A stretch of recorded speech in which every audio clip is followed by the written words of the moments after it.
An older man stands by the window, sipping tea as the soft golden light of dawn touches his face.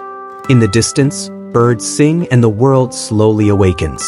A gentle but confident instrumental builds quietly in the background. What if I told you that your happiness after 60 isn't just about what you start doing?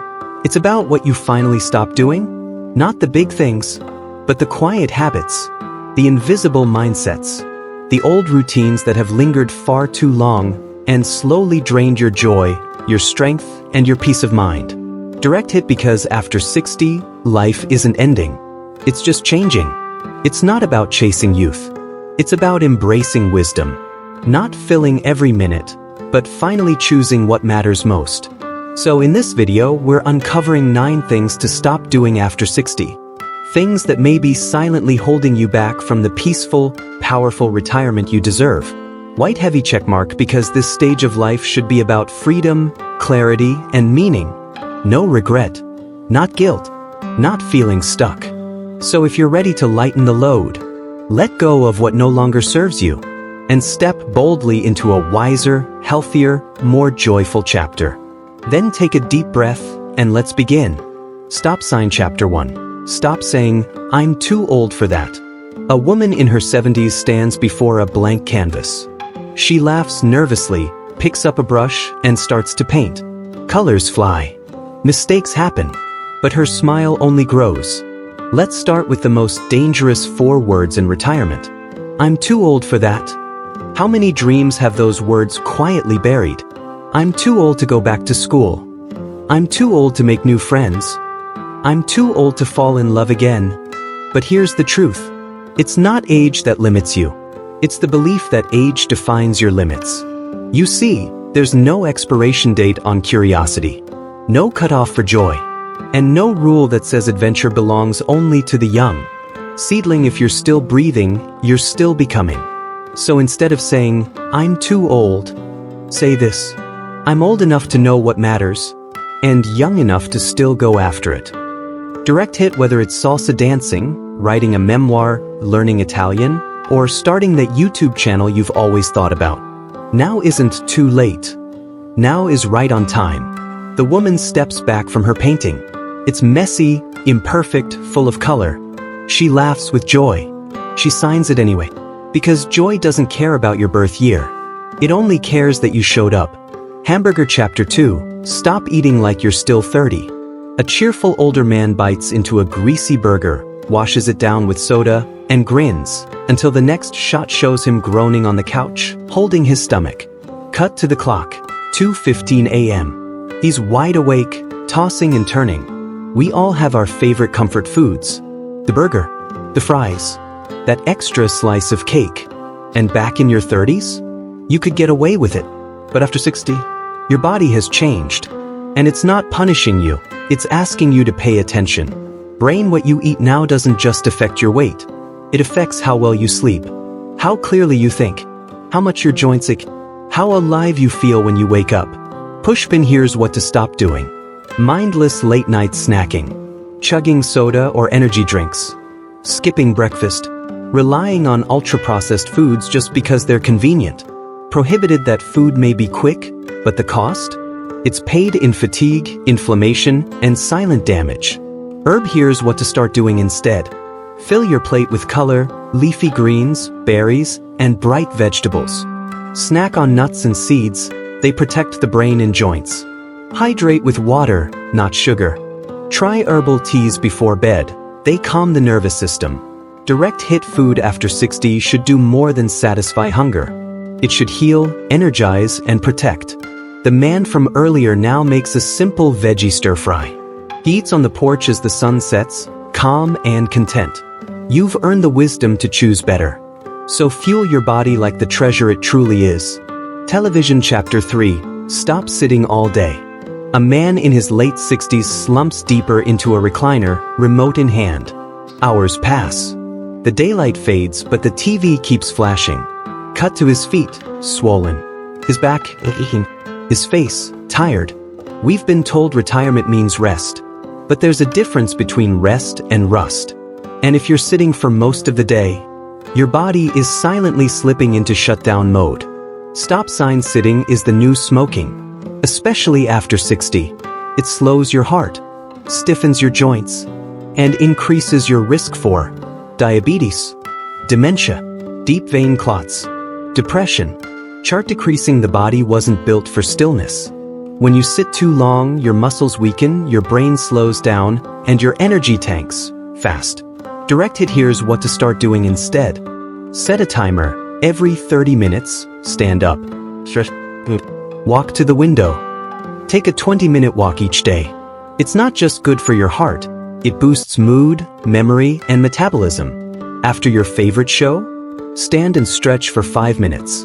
Watching the news? Grab light hand weights or do a few arm circles. Keep your blood flowing. The same man now walks around his garden barefoot, smiling, stretching his arms to the morning sky. Cut to him walking in the park with a neighbor, laughing. Movement doesn't have to be intense. It just has to be intentional. Because every step you take isn't just exercise. It's a message to your body. I'm still here. I'm still living. Man walking, so stand up. Move forward. And keep going, one step at a time. Brain Chapter 4. Stop ignoring mental health. A quiet morning. An older woman sits at a window, tea untouched, staring into the distance. The room is still. Faint sounds of birds outside. Her face is calm, but heavy with emotion. Fade to a soft-lit scene of her journaling, a gentle smile forming as she writes. They say time heals all wounds.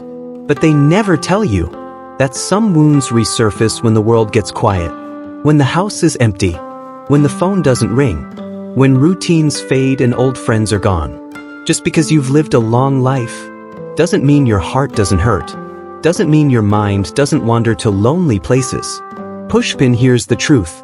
Depression doesn't always show up in tears. Sometimes it looks like fatigue, or irritability, or a simple loss of interest in things you once loved. Chart decreasing. And here's the real danger. Most seniors don't talk about it. They say things like, I should just be grateful. Others have it worse. I don't want to burden anyone. But silence is not strength. And pretending you're okay doesn't heal the ache. Direct hit. What to do instead. Talk to someone. A friend. A counselor. Even a stranger on a support line. Journal for 10 minutes each day. Let your thoughts breathe. Your feelings matter. Practice simple meditation. Just 5 minutes of quiet breathing can calm a racing mind. Find one thing, just one, that brings you joy daily. A flower, a song, a walk, a memory worth smiling about. The same woman now laughs on a video call with her granddaughter. Her plants bloom behind her. Her tea is warm. Her eyes are alive. Mental health isn't just for the young. Your soul still needs tending. Your mind still needs rest. Your heart still needs space to heal. So don't carry the weight alone. Because the strongest people are the ones who choose to feel and then choose to grow. You're not weak for needing help. You're wise for seeking it. 3 o'clock. Chapter 5. Stop wasting time on people who drain you. A man in his late 60s sitting quietly at a cafe table. Across from him, someone talks endlessly, angrily, complaining about everything: politics, family, the weather. The man smiles politely but looks emotionally drained. Cut to a later scene of him sitting alone on a park bench, peaceful, reading a book, eyes soft and content. At this stage in life, your time is more precious than ever. So why waste it on people who make you feel small, tired, or invisible? Pushpin. Here's the truth. You don't owe anyone your energy, especially those who drain it. Toxic relatives, gossipy friends, chronic complainers. They don't get to sit at the front row of your life anymore. Speech balloon. Ask yourself this one question after every interaction. Do I feel lighter or heavier? If the answer is heavier, it's not love. It's not a connection. It's weight. And it's okay to set it down. Direct hit. What to do instead. Give your best to people who lift you. Even if it's just one good friend. Protect your peace like it's gold. Because it is. Set boundaries with grace. You can still be kind, but firm. I'm focusing on calm in my life right now. I'm choosing rest over drama. Let's talk about something lighter, or let's talk another day. The same man now walks slowly through a garden, smiling at the flowers. A phone buzzes. He looks. He smiles and silences it. Peace is louder than noise. This isn't selfishness. It's soul care. And after all you've given, you deserve people who give something back. Even if it's just peace, respect, or quiet companionship. You're not too old to choose peace. You're just old enough to know it matters.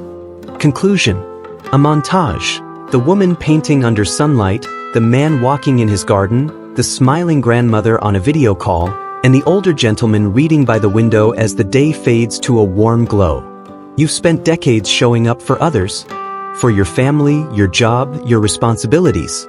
Now, it's time to show up for yourself. Because life after 60 isn't about slowing down. It's about leveling up, not by doing more, but by letting go of what no longer serves your soul.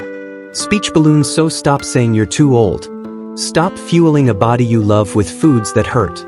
Stop sitting, shrinking, or staying silent.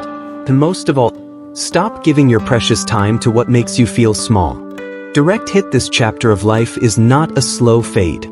It's a conscious choice to rise with wisdom, to speak kindly to your body, to move with purpose, to feel your feelings, to protect your peace, and to rediscover joy, not through doing more, but through being more. Sunrise visual. The older man sips tea again, but this time, surrounded by plants, family photos, and sunlight. He smiles. At peace. You don't need to chase youth to be whole. You are already whole. What you need is space to breathe, and the courage to say, from now on I choose peace. I choose health. I choose me. Clapperboard fade out with instrumental swell. Text on screen. After 60, every choice you make is a message to the world. I'm still growing. I'm still here. And I still matter. Folded hands. If this video spoke to you, share it with someone you care about. Let's build a community that honors aging with power, peace, and purpose. Subscribe for more life wisdom. And until next time, be well, live fully, and keep going.